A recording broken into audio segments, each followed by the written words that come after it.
Boa noite. Estamos começando mais uma edição do nosso telejornal Educação Continuada para Enfermeiros. Falaremos hoje sobre intubação gastrointestinal, Alimentação por sonda nasogástrica e nasoenteral, osmose, osmolaridade e nutrição parenteral. A repórter Cristiane Oliveira esteve com uma enfermeira muito experiente do Hospital São Marcos, onde irá abordar o assunto de intubação gastrointestinal. Boa noite, estamos com a enfermeira Fabiana Lopes. Por favor, gostaria que nos explicasse o que é a intubação gastrointestinal. Uma boa noite. A intubação gastrointestinal consiste na inserção do tubo flexível dentro do estômago ou além do piloro, lá no duodeno e do jejum. O tubo pode ser inserido através da boca, nariz ou na parede abdominal por endoscopia. Essa intubação gastrointestinal é indicada para quais situações? Bom, ela está indicada para descomprimir o estômago e remover os gases líquidos, lavar o estômago e remover toxinas ingeridas, diagnosticar os distúrbios da motilidade gastrointestinal e de outros distúrbios, e além também de administrar medicação e alimentação. Muito obrigada, Fabiana Lopes, pelos esclarecimentos. E hoje trouxemos algumas dicas para o nosso telejornal. Uma delas é a enfermeira Flávia Cristina, que falará sobre alimentação por sonda enteral e gástrica. Então, Flávia, gostaria de que nos explicasse o que é essa alimentação por sonda enteral e gástrica. Boa noite. As alimentações por sonda são administradas para satisfazer os requisitos nutricionais quando a ingesta oral é inadequada ou não é possível e o trato gastrointestinal está funcionando normalmente. E quais são as vantagens em relação à nutrição parenteral? As alimentações por sonda apresentam várias vantagens. Uma delas é a preservação da função gastrointestinal. Elas têm baixo custo, são seguras, bem toleradas pelo paciente e fáceis de ser usadas em instituições de cuidados estendidos ou até mesmo na casa do paciente. E também as alimentações por sonda são liberadas para o estômago ou para a porção distal do duodeno ou proximal do jejum. A alimentação duodenal ou jejunal está indicada quando o esôfago e o estômago precisam ser desviados ou quando o paciente está em risco de aspiração. Para as alimentações por longo prazo, ou seja, 4 semanas, são preferidos os tubos de gastrostomia ou jejunostomia para administração de medicamentos ou alimentação.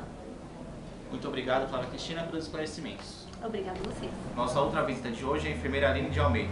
E o assunto a ser abordado é a osmolaridade do sistema gastrointestinal em relação à alimentação enteral. Então, Aline de Almeida, fale um pouco sobre osmose e osmolaridade. Boa noite. A osmolaridade é uma importante consideração para pacientes que recebem alimentação por sonda através do duodeno ou jejum, porque as fórmulas de alimentação com alta osmolaridade podem levar a efeitos indesejáveis, como a síndrome do esvaziamento rápido, o dumping. O equilíbrio hídrico é mantido por osmose, o processo a qual a água se movimenta através das membranas de uma solução menos concentrada para uma solução mais concentrada, que ambas as soluções têm osmolaridade quase iguais ou concentrações equivalentes. Fale um pouco mais sobre a osmolaridade dos líquidos. A osmolaridade dos líquidos orgânicos normais é de aproximadamente 300. O corpo leva para manter a osmolaridade do conteúdo no intestino aproximadamente nesse nível. Quando uma solução de alta osmolaridade é ingerida, a água se movimenta para o estômago ou intestino a partir dos líquidos adjacentes aos órgãos do compartimento vascular.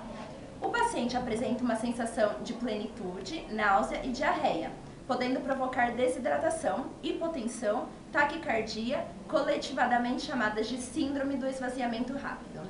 Está ótimo, Aline.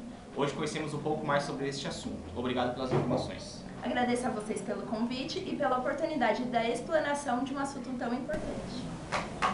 E agora falaremos um pouco mais sobre os cuidados de enfermagem ao paciente com alimentação enteral. Para esclarecer esse assunto, convidamos a enfermeira Joyce Zuccoli. Boa noite, Joyce. Boa noite. Hoje sabemos a importância dos cuidados de enfermagem com pacientes submetidos à sondagem enteral.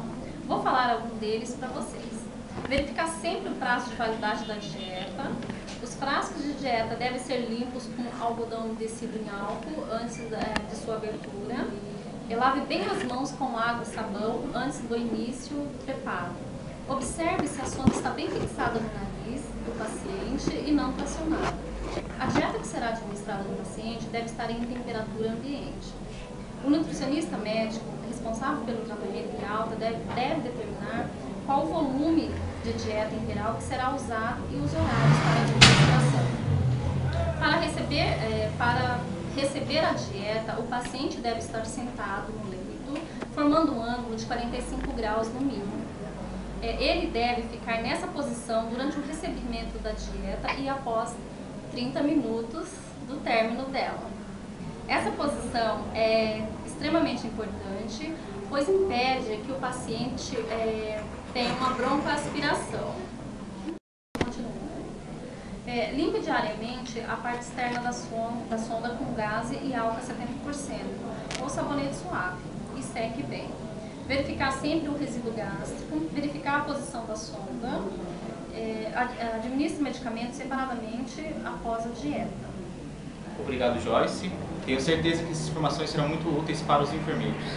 Mas também existem aqueles pacientes que não podem receber a nutrição enteral.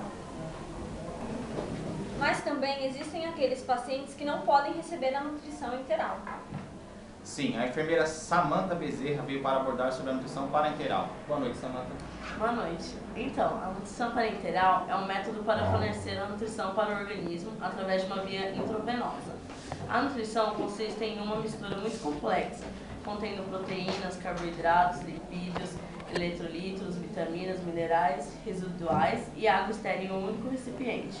As metas da nutrição parenteral consistem em melhorar o estado nutricional, estabelecer um balanço nitrogenado positivo, mantendo a massa muscular, promover a manutenção ou ganho de peso e estimular o processo de cura do paciente. Ter um acesso venoso exclusivo, podendo ser periférico, quando a concentração de glicose ser menor de 8%. Muito interessante, Samantha. Obrigado. Obrigada pelo convite. Estamos agora com a enfermeira Gisele Maria e ela vai falar um pouco sobre resíduos gástricos. A medida específica de grandes quantidades de resíduo gástrico em pacientes com alimentação enteral frequentemente impede o objetivo da terapia, que é nutrir o paciente. E qual a importância do sistema gástrico para os outros sistemas do corpo humano? Em todos os sistemas ele fornece água e nutrientes, mas em outros tem outro tipo de característica, como por exemplo no sistema reprodutor. O sistema gástrico ajuda no desenvolvimento fetal. E como é verificado o resíduo gástrico? Além de nós, enfermeiros, temos o dever de verificar o volume do resíduo gástrico a cada 4 horas, durante as primeiras 48 horas. E o sucesso do tratamento só se dará se o volume residual gástrico for maior que 200 ml em 24 horas. Muito obrigado, Gisele. Obrigada, gostaria de agradecer. E hoje finalizamos mais um telejornal da Educação Continuada. Obrigado pela audiência e desejo a todos vocês uma boa noite. Boa noite. Corta pra mim. Boa noite.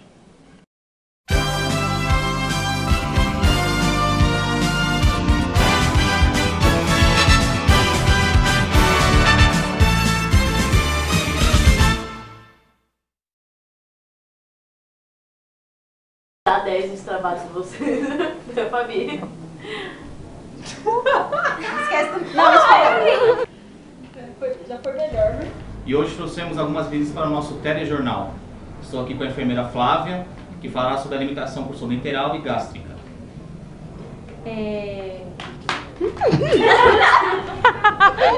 Boa noite, estamos com a enfermeira Fabiana Lopes. Gostaria que nos explicasse o que é intubação gastrointestinal.